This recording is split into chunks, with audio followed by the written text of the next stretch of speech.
Tamam. Da var boyunca bir koydu biz. Var. Araba hazır mı? Hazır. Tamam mı? Hazır var. Var. Var boyunca bir koydu da var. Var hazır var. Var. Böyle koydu. Var. Abi sen de misin? Bismillahirrahmanirrahim.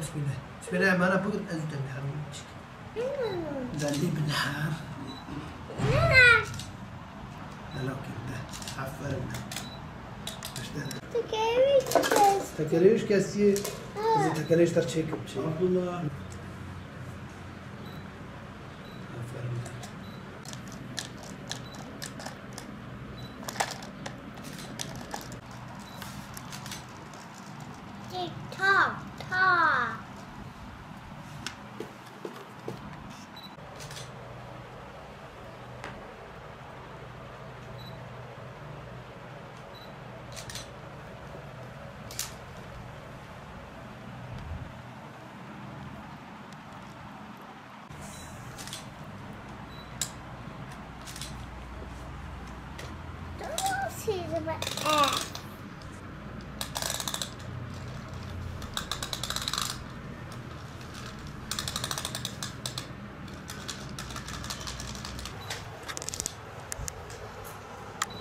geri ver İzak, geri ver.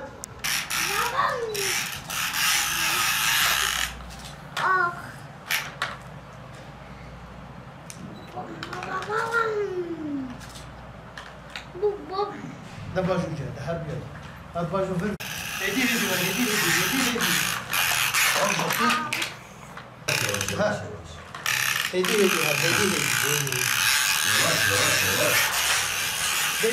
İki çocuk babasıyım. İlk çocuğum Abdullah her iki ayağından engelli.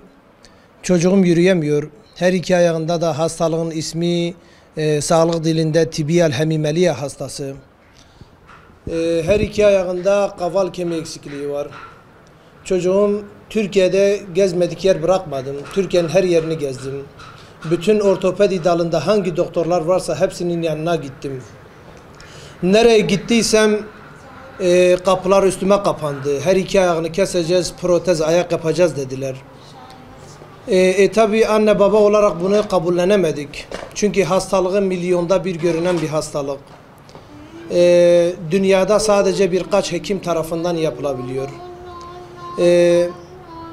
En sonunda Mersin'de yaşayan bir çiftin çocuğu, o da benim çocuğumla aynı hastalığa sahipti. Bu çift Profesör Doktor Michael Weber'e ulaşmışlar ve Michael Weber 2 yıl önce bu çocuğu tedavi etti ve şu çocuk şu anda yürüyor. O çocuk bize umut oldu.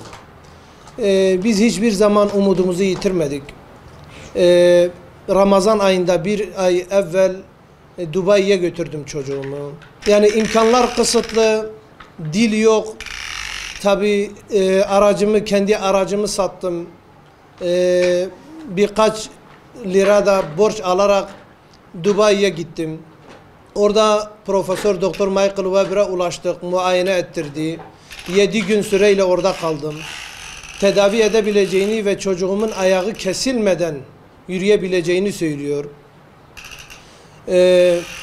Yani bu ameliyatlar karşısında da 875 bin dolar yani 4 trilyona yakın bir para istenilmektedir. Ve imkanımız yok bu kadar yüklü bir paraya.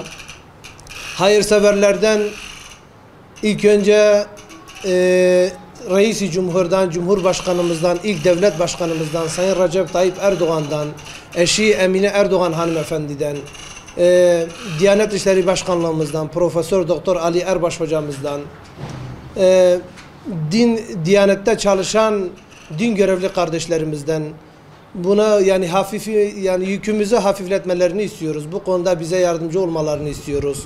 Tüm yetkili ve hayırseverlerden yardımlarını bekliyoruz inşallah. 6 büyük ameliyat geçirecek ve 1,5 yıl içerisinde bu ameliyatlar gerçekleşecek. Çocuğum ilk ayakkabılarını 5 yaşında giyecek inşallah. Çünkü yani bir baba olarak yani bir çocuk ilk emekliyor, sonra yürümeye başlıyor. Yani bir baba o çocuğunun yürümesini bekler ya. Yani biz de çocuğumuzun yürümesini istiyoruz. Ayağını kesilmeden yürümesini istiyoruz. Yani çocuğumun ayağı 4 trilyona bağlı daha doğrusu. Yani bu 4 trilyon bulunabilirse Abdullah da normal arkadaşlarıyla yürüyebilecek. Eşimin belinde şu an bel fıtığı var. Çünkü çocuk ağırlaştıkça yük oluyor. Tuvalete götürüyoruz. Bazen arkadaşları dışarıda oynuyor. Balkondan arkadaşlarına bakıyor. Bazen çocukların içine gittiğinde her iki ayakkabısını eline sokup öylece arkadaşların içine gidiyor. Ve küçük tabii ki çocuktur. Çocuklar ona başka bir gözle bakıyorlar. O gün geldi diyor baba benim ayağım kesilecek mi diyor.